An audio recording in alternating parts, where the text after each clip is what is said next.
안녕하세요. 저희 이제 생활 풍수편 마치고 광야를 오늘부터 남은 시간 동안 한 5시간에 걸쳐서 광야라는 주제로 할 텐데, 광야의 백성. 이스라엘 백성들은 뭐냐? 한마디로 광야의 백성이다. 이스라엘 백성들의 정체성은 광야의 백성. 광야를 이해하지 않고 성경을 이해한다는 것은 또 쉽지 않다. 우리는 다양한 키워드, 화두를 가지고 성경을 이렇게 좀 관통하고 있는데, 처음에는 성전 절기를 했고요. 그다음에 생활 풍습을 가지고 얘기했고, 지금 이제 광야를 주제로. 다음 학기에는 우리가 이제 식물 동물을 묶어서 할 텐데, 광야 부제로 해서 시편 23편의 새로운 이해 이렇게 달았습니다. 광야하면 무슨 주제를 다룰 것인가, 이런 겁니다. 시편 23편에 이야기하는 푸른 초장이 과연 뭐냐? 푸른 초장. 여러분이 생각하는 푸른 초장 글이라고 하면 다 있어요. 근데 그거하고 전혀 다릅니다. 막상 딱 보여드리면요, 이제 깨요. 안 가고 싶어. 그게 푸른 초장이면 안 가고 싶어. 광야를 알아야 돼요, 광야. 근데 또 뭐냐? 갈릴리는 호수입니까? 바다입니까? 호수예요? 오랜만에 아는 게 나왔나 봐요. 다 같이. 호수? 예. 예. 근데 성경은 바다라고 돼. 디베레 바다. 예. 때로는 갈릴리 바다. 때로는 게네사렛 호수. 일단 같은 겁니다. 같은 그걸 가리켜서 다양한 명칭이 나오는 건데, 그걸 모르시는 분들은 이스라엘은 참 호수도 많고 바다도 많다 이렇게 얘기하는데 같은 거예요. 그러니까 같은 그걸 가지고 때로는 호수라고 하고 때로는 바다라고 해요. 이게 무슨 의미가 있을까? 그 다음에 시온산은 왜 북방에 있을까? 시온산 시편 48편인가요? 터가 높고 아름다워 온 세계가 즐거워하며 곧 저 북방에 있는 시온산이 그러하다. 여러분들 시온은요 예루살렘이거든요. 이스라엘 지도를 딱 갖다 놓고서 예루살렘을 보면요, 예루살렘은 저 남쪽에 있습니다. 근데 시편 기자는 북방의 시온산이라고 해요. 북방. 시온산은 남쪽에 있어요, 예루살렘은. 근데 왜 북방이라고 하는가? 북방. 이게 광야와 또 관련이 있습니다. 그 다음에 또 반석 위에 지은 집, 모래 위에 지은 집. 마태복음 7장에 보면은 산상수훈이 5장에서 7장이잖아요. 산상수훈을 마무리하면서 예수님은 뭐라고 하시느냐? 누구든지 말씀을 듣고 행하는 자, 지혜로운 자고, 마치 그 집을 반석에 지은 사람과 같아요. 근데 말씀을 듣기만 하고 행하지 않는 사람들, 그러니까 여러분들 여기에 앉아있는 그 자체만으로 지혜로운 사람이 아닙니다. 여기 앉아있는 그 자체만으로 그 집을 반석에 지은 사람이 아니에요. 여기서 하고서 가가지고 어떻게 해야 돼요? 묵상해야 된다. 그 묵상이 뭐예요? 중얼중얼 암성. 꿈속에서도 막 그냥 성벽, 이르, 크파로 막 나와야 돼요. 꿈속에서 막 중얼중얼 하고 있어야 돼요. 그냥 여기서 공부한 것 그 자체로서 끝이 아니다. 근데 반석에 지은 집, 모래 위에 지은 집, 이것도 제가 A4지 딱 드리고서, 자, 반석 위에 지은 집이 어떤 집일까요? 딱 그려보세요. 모래 위에 지은 집 그려보라 그러면은 여러분들 그리는 그 이미지가 있어요. 반석 위에 있는 집은 뭘까요? 반석 위에 있는 집은 저 초정리 광천수가 나오는 거대한 그 안반 위에 딱 지어져 있는, 그리고 모래 위에 지은 집은 뭘까요? 저 바닷가 모래 위에 사상누각 모래 위에 지은 집이에요. 여러분들, 이게 반석 위에 지은 집과 모래 위에 지은 집을 판단하는 그 기준이 뭔지 아세요? 어느 집이 제대로 된 집입니까? 쓰러지지 않아요? 창수예요. 홍수가 날 때 우리가 생각하는 반석 위에 지은 집이나 모래 위에 지은 집이나 어차피 다 쓸려 내려가요. 이게 도대체 뭐냐? 이것도 광야라는 주제를 알아야 돼요. 그러고 보니까 우리 광야하면 굉장히 협소한 어떤 주제라고 생각하는데, 성경 전체를 관통하는, 더 나아가서 예수님의 그 가르침, 산상수훈 이런 것들과 관련된 많은 말씀들이 우리가 그냥 나름대로 현대적으로 각색해가지고 잘못 이해하고 있는 구절들이 굉장히 많다. 그 다음에 또 예수님은 가나 혼인잔치에 왜 사흘 되던 날에 가셨을까? 이건 또 뭐냐? 이런 얘기 처음 들을 거야 아마. 가나 혼인잔치 얘기는 많이 들어봤는데, 요한복음 2장 1절에서 11절, 이게 가나 혼인잔치 얘기잖아요. 2장 1절에 요한 뭐라고 얘기하느냐? 사흘 되던 날에 갈릴리 가나에 혼인잔치가 있어서 예수와 어머니와 제자들이 갔다. 사흘 되던 날에 언급하고 있습니다. 가나 혼인잔치가 벌어진 그 배경을 분명히 얘기하고 있어요, 성경은. 사흘 되던 날. 그런 생각 해보셨습니까? 왜 굳이 사흘 된 날이었을까? 예수님은 왜 한 일주일간 벌어지는 그 잔치에서 예수님은 왜 사흘 되는 날에 가셨을까? 왜 그날 물을 포도주로 바꾸는 공생애사에게 첫 번째 기적을 왜 그날 행하셨을까? 이틀 되던 날이 아니고 나흘 되던 날이 아니고 왜 사흘 되던 날일까? 이것도 광야와 관련된 주제입니다. 네. 그 다음에 하나님이 선인과 악인에게 해와 비를 주신다. 이게 무슨 표현인가? 무슨 말인가?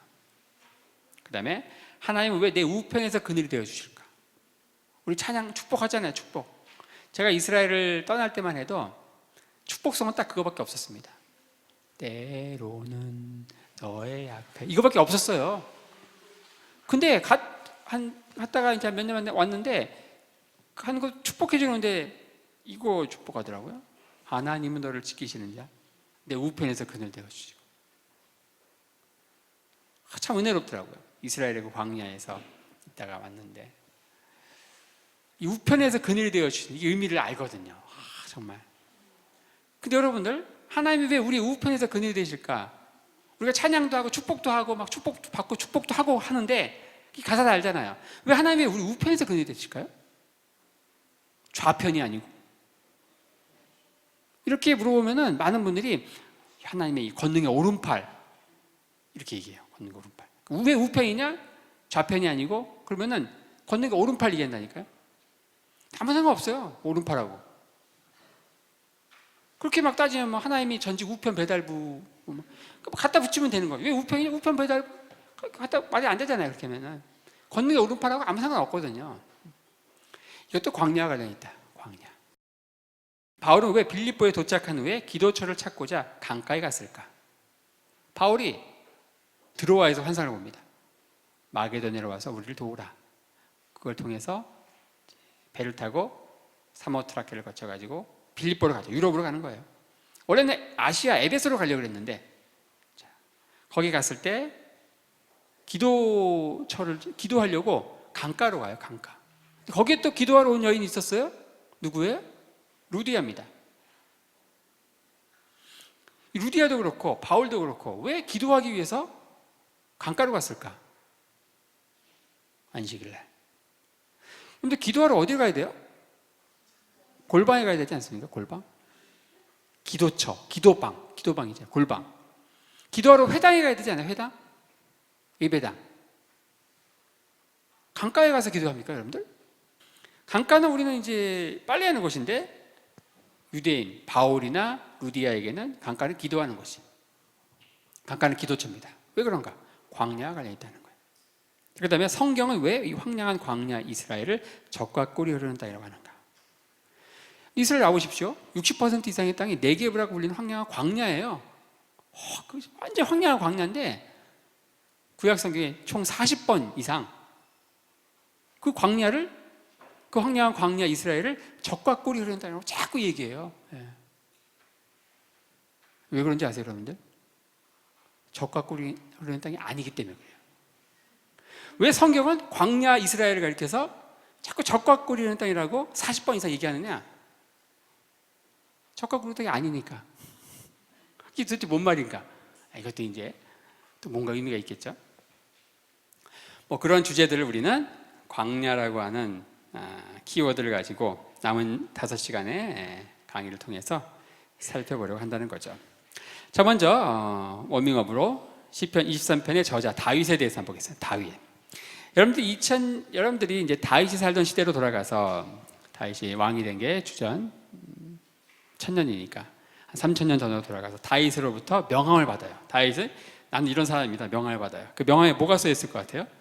근데 다윗은요 그냥 목동이에요. 목동. 양치는 목동. 광야에서 양치는, 특히 유대 광야에서 양치는 다윗. 이게 다윗의 정체성입니다. 다윗. 목절에서 다윗의 이 정체성을 가장 극명하게 보여주는 사건이 말씀이 2개가 있는데 그 중에 하나가 사무엘상 16장 11절. 또 이새에게 이르되 내 아들들이 다 여기 있느냐? 이새가 가로되 아직 말째가 남았는데 그가 양을 지키나이다. 이게 뭐한 상황입니까? 하나님은 사울을 버리고 누구를 왕으로? 다윗을. 사무엘은 하나님의 명령을 따라서 베들레헴에 있는 이새의 집에 오는 거예요. 첫째부터 해가 일곱째까지 전부 면접을 하는 거예요. 사무엘이 볼 때 너무 멋있는 거예요. 저 사람인가 보다. 하나님 기름 부을 사람이. 근데 아니야. 계속 아니야. 다 끝났어요? 아들 다 보였는데 끝났어. 그러니까 사무엘이 물어보죠. 이게 다냐? 아니다. 한 명 더 있는데, 말체가 있는데 저 광야에서 양치고 있다는 거예요. 여러분들, 다윗은 그 중요한 면접, 다윗의 인생이 정말 그래서 가장 중요한 순간 아니에요. 그 면접날, 수능날 시험 고사장에 안 간 거야. 면접에 안 갔어요. 뭐 하고 있어요? 그 중요한 순간 자기의 본분 뭐예요? 양치는 목동 일을 하고 있어요. 목자로서의 다윗의 정체성이 잘 보이는 사건이 또 이거다. 근데 또 하나 뭡니까? 사무엘상 17장 28절에 내가 어찌하여 이리로 내려왔느냐? 들에 있는 몇 양을 네게 맡겼느냐? 이 사건은 뭡니까? 전쟁이 벌어지죠. 블레셋하고 이스라엘이 전쟁이 벌어진다. 엘라 골짜기.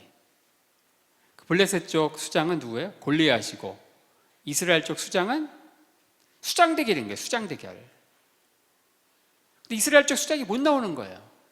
골리앗이 40일 동안 그냥 아침 전에 나와가지고 으르렁으르렁 해도 아무도 못 나오는 거예요. 이런 전쟁터에 이새는 자기 아들 3명이 참전한 거잖아요. 그러니까 말제인 다윗은 못 간 거죠. 어리니까. 그러니까 형들한테 심부름 한 거예요. 아버지 심부름으로 간식거리 갖다 주러 간 거예요. 아버지가 이제 막 챙겨줬겠죠. 하루 견과부터 해가지고 다양한 견과류 챙겨가지고 가는 거예요. 근데 형이 다윗을 보자마자 뭐라 그래요? 너 양들 어디다 두고 여기 온 거야? 너 전쟁 구경하러 왔지? 형이 다윗을 조롱하는 그 말 표현에도 다윗은 어떤 사람이에요? 너 여기서 이런 데서 어슬렁거릴 사람이 아니고 광야에서 양이나 쳐야 돼. 목자로서 다윗의 정체성을 잘 보여주는 사건이 또 말씀이 사무엘상 17장입니다. 이 형은 이 다윗을 왜 이렇게 얘기할까요? 아마도 그런 것 같아요. 그 다윗을 하나님이 기름 부었잖아요. 시기심 때문에 그런 게 아닌가 싶어요. 누가 봐도 무시했는데 아버지 이새도 진짜 무시한 거예요. 엄청나게 괄시받고 편 애가 이제 그냥 괄시받고 콩쥐 팥쥐보다도 못한 그런 가정에서의 그런 사랑도 받지 못하고, 그게 다윗이에요. 그런 가운데 다윗은 광야에서 양들을 치면서, 광야가 이제 다윗을 같은 지도자를 낳는 건데, 나중에 어떻게 이 다윗이 광야에서 그 훈련을 거쳐가지고 모세와 버금가는 그런 위대한 지도자가 되었는가? 그럼 광야를 통해서 뭘 배울 수 있는가? 광야의 영성은 뭔가? 광야를 지난다는 건 뭔가? 이런 것들을 우리가 광야 주제 마지막 편에서 한번 다뤄보려고 하고요. 자, 시편 23편의 배경, 유대 광야. 그런 다윗이, 목자 다윗이 베들레헴이 속해 있는 유대 광야를 배경으로 양들을 치면서 노래한 많은 시편이 있는데, 그 중에 아마 전 세계에서 가장 많은 성도들로부터, 심지어 불신자들도 아는 그 노래가 시편 23편이다. 거기에서 가장 중요한 말은 쉴만한 물가, 푸른 초장이다. 푸른 초장. 근데 이 시편 23편을 읊으면서 암송하면서 그가 나를 푸른 초장에 누이신다 할 때, 각 나라 민족마다 자기가 속해 있는 자연 환경의 기초에서 그 푸른 초장을 이해하는 필터링된 그림이 있어요. 여러분들, 미국 그 크리스찬들은 푸른 초장 하면 이런 걸 그려요. 이런 거. 부시 대통령의 그 텍사스 목장, 그러한 멋있는 그런, 그게 이제 푸른 초장이에요. 뉴질랜드 크리스찬들은요, 여러분들, 뉴질랜드는 수백 마리, 수천만 마리의 양들이 아무리 뜯어 먹어도 끝이 없는 초장이 끝없이 펼쳐져 있어요. 뉴질랜드 크리스찬들 이런 걸 떠올릴 거예요. 푸른 초장 하면. 우리 한국 성도들은, 한국 크리스찬들은 푸른 초장 하면은 아마 이 대관령 목장을 떠올릴 것 같아요. 각 나라마다 자기가 속해 있는 그 자연 환경, 그거에 기초해서 하나의 말씀을 거르거든요. 빛이 프리즘을 통해서 반사되듯이 우리 안에는 각 문화, 자기가 속해 있는 그 문화라고 하는 그 프리즘이 있어요. 그거에 거쳐서 이제 굴절된, 좀 잘못된, 실제 팩트와는 다른 허상의 그림들이 있는데, 이스라엘의 광야가 뭔가 이걸 알려면은, 이스라엘은 왜 이렇게 광야가 많을까, 왜 이렇게 황량할까, 이걸 알려면은 이스라엘의 그 지형을 조금 알아야 되는데, 이스라엘 지도입니다. 오늘날 현대 이스라엘 지도인데, 이스라엘 지도의 특징, 성서지리. 이스라엘의 한 3년 정도 기간을 잡고 성서지리라고 하는 과목을 배우기 위해서 갑니다. 3년. 여러분들 제가 딱 지금 10분 만에 다 정리해 드릴 테니까, 3년 가실 거 없어요, 여러분들. 10분 만에 이게 끝이, 이게 다예요. 10분 만에 정리해 드릴 테니까. 자, 첫째, 이스라엘은 남북으로 굉장히 길고 동서로 좁다. 언뜻 봐도 그렇죠? 남북으로 굉장히 길고 동서로 좁다. 그리고 동서로 급격하고 드라마틱한 고도차가 있다. 남북으로는요, 저 초록색 보이시죠? 평야. 가운데 이 빨간 부분 색깔이 진해지죠? 진해진 건 고도가 높은 거예요. 가운데 이 빨간 부분은요, 산지예요, 산지. 그러니까 남북으로는 평지, 평야, 그리고 산지. 고도차가 없죠, 남북으로 달리면. 하지만 이 동서로 달리면은 평지, 산지, 평지, 다시 산지. 굉장히 드라마틱한 고도차가 있다. 그러니까 텔아비브에서 예루살렘까지 가면 1시간 만에 한 800m까지 올라갔다가, 그 예루살렘에서 여리고로 또 가면 30분 만에 해발 800에서 마이너스 300, 1100m가 30분 만에 꺼졌다가, 다시 또 1시간 가면 암몬까지 가면 1000m, 그리고 평야에서 800m, 마이너스 300m, 다시 1000m. 동서로는 굉장히 드라마틱한 고도차가 있다. 자, 그 다음에 저 서쪽에는 지중해가 있고요. 지중해. 그리고 반대쪽 남동쪽에는 아라비아 사막이 있다. 아라비아 사막. 이스라엘 날씨를 얘기할 때 바다와 사막의 싸움이다, 이렇게 얘기해요. 바다와 사막. 여기가 이제 지중해 바다고요. 여기가 아라비아 사막이죠. 이 바다에서, 서쪽에서 불어오는 이 바람은 비구름을 몰아올 테고, 이 남동쪽, 동쪽에 있는 아라비아 사막, 여기서는 이 바람이 불면은 완전히 건조한, 풀들이 다 마르고 뭐 이러한 상황이 벌어지겠죠. 그래서 이스라엘을, 예루살렘을 중심으로 동서로 자르면은 어떻게 보이느냐? 자, 이렇게 됩니다. 저쪽 해안 평야가 있고요. 중간에 이제 구릉지인 셰펠라가 있고, 산지가 있어요. 유대 광야가 있고, 사해가 있고, 요르단. 비구름이 이 산지를 넘지 못해요.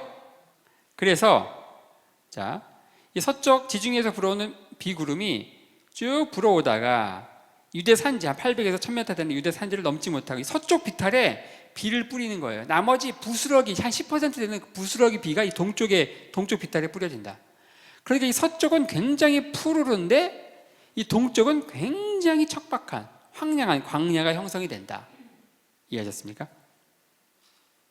그래서 감람산에서 서쪽을 딱 보면요, 이래요. 굉장히 푸르러요. 지중해가 있는 서쪽을. 근데 동쪽, 사해가 있는 동쪽을 딱 보면 이래요. 똑같은 산 정상에서 서쪽을 바라보는 거랑 뒤로 돌아 해가지고 동쪽을 바라본 거랑 이게 극명한 차이. 서쪽에, 지중해 쪽에 비구름이, 우리도 뭐 그런 거 있잖아요. 동쪽 뭐 태백산맥이 있고 팬 현상 뭐 이런 거 배웠잖아요. 이스라엘은 서쪽 지중해에서 불어오는 이 비구름이 서쪽 비탈에 다 뿌려진다. 한 90%가. 동쪽은 한 10%의 부스러기. 환경이 적나라하게 다르다. 이게 광야예요. 여기서 양들을 치는 거예요. 근데 서쪽 비탈은 농사를 지어야 되니까 양치는 목자들은 또 광야로 쫓겨나는 거예요. 이게 이제 비가 올 때는, 우기 때는요, 이래요. 근데 비가 오지 않는 번기에는 이래요. 이러다가 비가 오는 우기가 되면은 풀이 조금씩 나요. 북쪽에. 이게 뭐예요? 이게 푸른 초장이에요. 다윗이 노래했던 시편 23편. 그 푸른 초장은 바로 여기입니다. 근데 풀도 다 있는 게 아니에요. 해가 지나가지 않는, 해는 어디에서 어디로 뜹니까?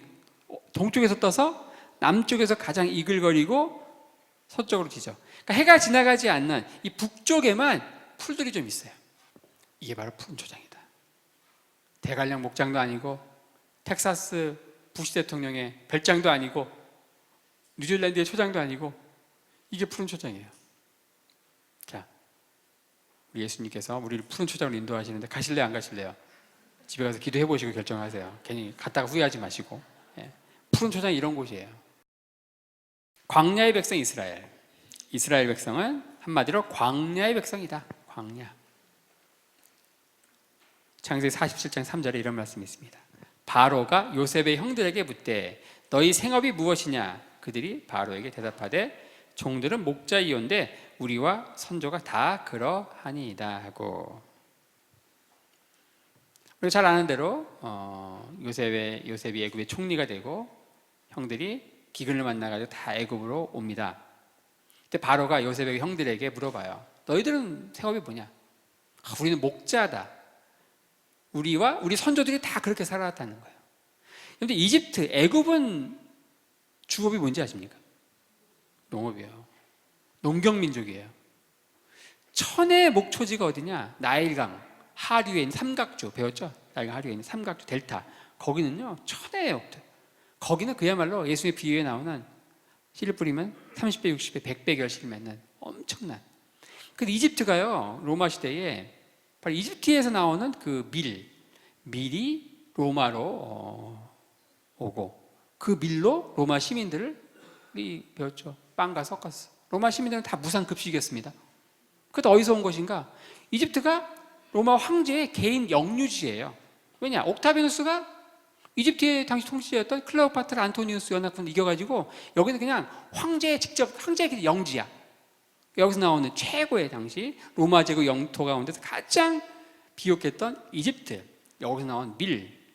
그 로마 시민들 다 먹이고도 이집트 사람들 다 먹을 수 있는 거예요. 이집트는 대표적인 농경민족이다. 이 농경민족이 볼 때 저 양치고 염소치고 하는 목축은요 굉장히 저급한 문화예요. 목자라고 하니까 그들에게 어느 땅을 주느냐? 저 목초지 고센 땅을 주죠. 고센 땅. 이스라엘 백성들 한마디로 광야의 백성이다. 이게 왜 중요하냐? 여러분들 우리가 성경을 이해할 때 다양한 민족이 나오는데 크게 4개의 서로 다른 정체성의 민족이 나옵니다. 하나가 뭐냐? 농경민족이에요. 방금 언급한 대로 대표적인 농경민족이 뭐다? 이집트예요. 이집트. 애굽. 또 하나가 뭐냐? 블레셋이에요. 블레셋. 여러분들 블레셋이 정착한 곳이 여기거든요. 여기 평야잖아요. 이스라엘 정착한 곳이 여기입니다. 여기 산지. 여기 척박해요. 척박해요. 그래서 여기 서쪽 비탈은 좀 풀들이 있지만 동쪽 비탈은 뭐예요? 광야죠. 그러니까 서쪽 비탈을 이제 깎아가지고 계단식, 농경지가 좁으니까 계단식으로 깎으면 좀 면적이 넓어지잖아요. 거기서 이제 포도, 올리브, 좀 골짜기 평야가 나면 거기서 밀 수확하고. 이런 평야 이 지역은요 전부 이 정복하지 못했어요. 블레셋 사람들이 차지하고 있고 가나안 원주민들이 차지하고 있고. 그러니까 이스라엘은 주로 여기에서 이제 농사짓고 또 때 되면 이쪽에서 뭐예요? 양치고. 그러니까 양치고 목축과 농경이 같이 이렇게 나오는. 블레셋이 정착한 곳이 여기예요. 이스라엘에서 가장 비옥한 땅이 어디냐? 여기입니다. 여기 블레셋 평야. 이 블레셋 사람들이 정착한 곳. 애굽 사람들이 있는 그 나일강 그쪽은 최고의 농경민족. 그리고 이스라엘에서는 이 블레셋 민족이 대표적인 농경민족이다. 그 다음에 또 나온 민족이 뭐예요? 사막민족입니다. 사막. 이 사막민족으로 등장하는 게 바로 미디안. 들어보셨어요? 미디안? 사우디아라비아 원주민들이 미디안이에요. 낙타 타고 그냥 낙타. 근데 아랍, 동방, 미디안, 아랍 연합군 이들이 사사시대에 추수철만 되면 와가지고 낙타 타고 와서 바람처럼 나타났다가 바람처럼 사라져. 보니까 뭐예요? 추수물이 다 싹쓸이 됐어요. 그때 이제 기드온 하나에 부르셔가지고 기드온의 300용사를 통해서 구원하시죠. 그 이들은 바로 이 사막민족이에요. 근데 아말렉도 그래요. 아말렉은 신의 광야를 중심으로 이 광야의 도적대들이 도적대. 대표적인 그 사막민족이죠. 그 다음에 광야 민족이 바로 이스라엘입니다. 그 다음에 이 광야는 농경민족도 아니고 사막민족도 아니고, 그러니까 완전한 정착민도 아니고 완전한 유랑민도 아니고 반유랑민족. 그게 바로 광야.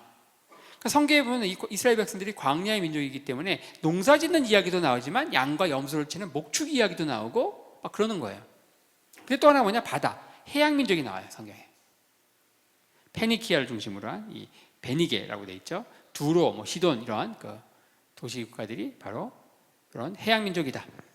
자, 그 지역에서 어떤 동물의 뼈가 주로 출토되는가, 그거에 따라서 여기가 농경 민족인지, 그다음에 사막 민족인지, 광야의 민족인지 알 수 있는데, 농경 민족의 정착지에서는 주로 소나 돼지의 뼈가 나옵니다.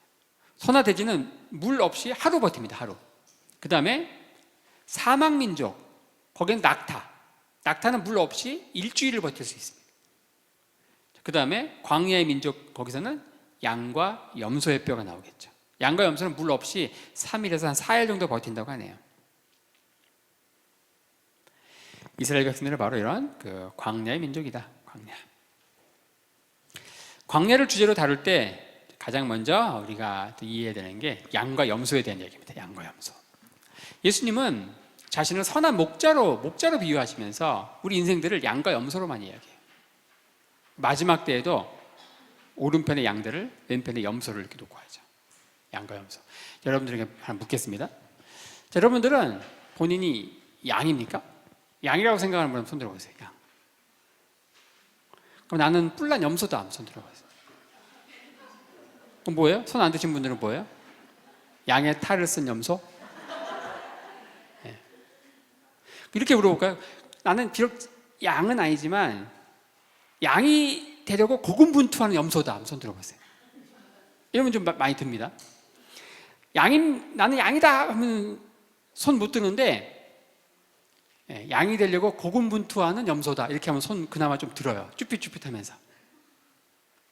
이게 뭐냐? 우리는 양은 좋은 거고 염소는 나쁜 거라고 하는 고정관념이 있습니다. 그 고정관념을 깨려고 제가 질문을 드린 거예요. 결코 그렇지 않습니다. 염소는 굉장히 중요합니다. 이스라엘 광야, 아까 보신 이스라엘의 광야의 환경 보셨죠? 이스라엘은 뉴질랜드와 같이 수백만 마리의 양이 아무리 뜯어먹어도 끝없이 펼쳐지는 그런 초장이 아닙니다. 건기 때는 완전 황량한 광야에 있다가 우기 때 잠깐 북쪽에 조금 풀들이 나거든요. 그런 환경에서 다윗과 같은 목자들은 양들을 쳐야 되거든요. 그래서 반드시 어떻게 키우느냐? 이렇게 키웁니다.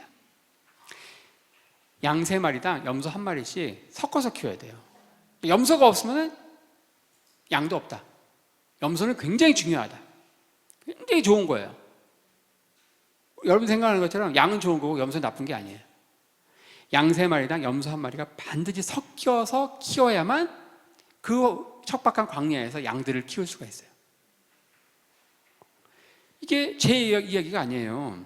자, 여기 사무엘상 25장 2절에 보면은 이런 말씀이 있죠. 마온에 한 사람이 있는데 그 업이 갈멜에 있고 심히 부하여 양이 3천이요 염소가 1천이므로 그가 갈멜에서 그 양털을 깎고 있었으니. 근데 갈멜 광야의 부자 누구예요? 나발 이야기입니다. 나발이 엄청난 부자인데 광야에서 부자라고 하면은 가축이 많은 거죠. 그러니까 양과 염소가 많은 거예요. 양 3,000마리, 염소 1,000마리. 정확히 몇 대면? 3대1의 비율이에요. 광야에서 양들 키울 때는 반드시 양 3마리당 염소 1마리 섞어서 키워야 된다. 그러면 3대1의 비율로 섞어 들어가는 염소가 도대체 뭔 일을 하길래, 뭔 선한 일을 하길래 그 염소가 없으면 안 된다. 그 염소가 없으면 다 죽고 그 염소는 필수 불가결한 정말 좋은 존재다 라고 이야기하는지. 염소가 뭘 할까요? 이렇게 물어보면 이제 저는 벌써 여러분들이 뭐라고 얘기하는지 알아요. 입모양 보고 다 알았어요. 제가 1000군데 교회 가서 얘기하면 다 똑같이 이렇게 얘기해요. 이 3대1의 비율로 이 3마리당 1마리씩 들어가서 있는 염소들이 도대체 뭘 할까? 그럼 이렇게 얘기합니다. 다 양들이 이렇게 막 뭉쳐 다닌대요. 염소들이 가가지고 뿔러서 이제 흩은데 다 그렇게 얘기합니다. 근데 제가 이스라엘 10년 살면서 양과 염소 굉장히 많이 봤는데 그 염소가 양들을 막 흩어러 막 뿔로 받고 다니는 거 한 번도 본 적이 없습니다. 그건 여러분들 상상 속에 있는 염소는 그렇게 할지 모르는데 실제 이스라엘 광야에서 그러지 않아요. 염소가 양들을 위해서 뭐 선한 일을 하기 위해서 뭘 하는 게 아니에요. 그러니까 자기 마음대로 뭐 하는 게 있는데 그게 결과적으로 선한 영향력을 끼치는데 그게 뭐냐? 자, 그 말씀하신 것 가운데 맞는 건 하나 있어요. 양들은 뭉쳐 다녀요. 그거 맞아요. 양들이 막 뭉쳐 다니는데 염소들이 가가지고 흩어가지고 숨 막힐 것 같아가지고 흩어버리고 그래서 살고, 그게 아니에요. 양들이 뭉쳐 다니는 건 맞아요. 양들이. 자, 양들이 뭉쳐 다닌다. 그리고 염소는 흩어져 다닌다. 이렇게. 양들이 이렇게 뭉쳐 다녀요. 멀리서 볼 때 양과 염소는 구분이 안 됩니다. 근데 저 뭉쳐 다니면 무조건 양이에요. 양들이 왜 뭉쳐 다니는지 아십니까? 이유가 있어요. 양들은 더위에 무진장 약해요. 더위에 약하신 분들 있죠. 더위에 약하면 흩어져 다녀야 되는데 그게 아니에요. 더위에 무진장 약하기 때문에 상대방 양의 그림자 속에 머리를 쳐박고 있는 거예요. 그래야지. 근데 광야에서는요, 그림자와 이 햇빛과 이 차이가 엄청나요. 그림자는 무지 시원한데 몸은 못 들어가더라도 머리 쳐박고 호흡이라도 할 수 있죠. 그리고 결과적으로 뭉쳐 있는 거예요. 하지만 염소는 더위에 굉장히 강하기 때문에 그냥 이렇게 다녀요. 개별 플레이. 더위에 굉장히 강합니다. 그러니까 멀리서 볼 때 양들은 뭉쳐 다니고 염소는 흩어져 다니다. 더위에 강하냐 약하냐 차이예요. 근데 또 하나 차이가 뭐냐? 양과 염소의 차이가 뭐냐? 양은요, 절대 목자를 앞서가지 않습니다. 목자를 졸졸 따라가요. 양들이 눈이 좀 이렇게 시력이 좀 떨어져요. 그래서 이 앞쪽 무리에 있는 양들 목에다가 방울을 달아요. 그러니까 뒤쪽 무리들은 그 소리를 듣고 따라가요. 어쨌든 목자를 앞서가지 않아요. 근데 염소들은 어떠냐? 염소는요, 목자 앞서가요. 뭐냐? 이 염소는 왜 앞서가는지 아세요? 염소는 굉장히 궁금한 게 많아. 염소는 목자 앞서간다. 호기심이 많아서, 호기심이 많아서. 막 앞서가는 염소를 목자가 어떻게 할까요? 냅둡니다. 근데 이게 한계가 있어요. 너무 시야에서 벗어나면은 경고 사격을 해요. 어떻게 경고하느냐? 그때 사용하는 게 뭐예요? 물매예요, 물매. 물매를 정확히 씁니다. 처음에 딱 해가지고 멀리 가는 염소를 딱 해가지고 발목을 딱 맞추죠. 발목 딱 맞은 염소는 어떻게 할까요? 고개를 딱 돌리고서 목자를 보겠죠? 그리고 이렇게 할 거예요. 이씨, 목자 말 들어 말어. 대부분의 염소들은요, 돌아옵니다. 한 10만 마리당 한 마리씩 있는 이 뿔난 염소들이 있어요. 더 멀리 도망가. 그럼 목자가 어떻게 할까요? 물매를 어디다 맞추냐? 살이 많은 엉덩이에 딱 맞추는 거예요. 그러다가 이제 대부분 돌아오겠죠? 이씨하고 막 뿔나지만 돌아오겠죠. 또 10만 마리당 한 마리 더 멀리 도망가. 그때 이제 목자가 어딜 맞추느냐? 정확히 딱 해가지고 똥구멍을 맞추는 거예요. 대부분 돌아오는데 이 중에 10만 마리당 한 마리 염소가 어때요? 털을 바짝 세우고서 전속력으로 와서 목자를 받아버려요. 그런 염소가 한 100만 마리당 한 마리씩 있겠죠. 그 염소 100만 마리당 한 마리씩 있는 그 염소, 물론 양들 중에는 수천만 마리 양이 있어도 그런 목자를 받는 양은 없어요.